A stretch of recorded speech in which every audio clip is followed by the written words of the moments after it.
হরে কৃষ্ণ বন্ধুরা, তোমরা জানো কি বৃন্দাবনে তেঁতুল কখনো পাকে না? তার কারণ হচ্ছে রাধারানী তেঁতুল গাছকে অভিশাপ দিয়েছিলেন।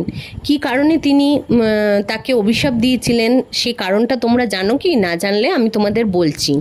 তিনি একদিন সেজেগুজে তার প্রাণনাথ শ্রীকৃষ্ণের সাথে দেখা করতে যান।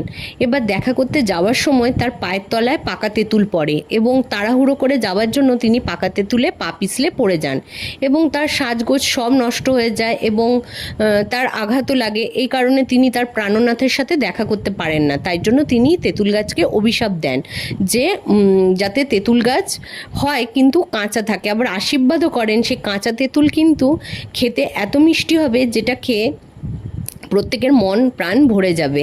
সেই কারণে বৃন্দাবনে তেঁতুল গাছ হয়, তেঁতুল হয়, কিন্তু সেই তেঁতুল কখনো পাকে না।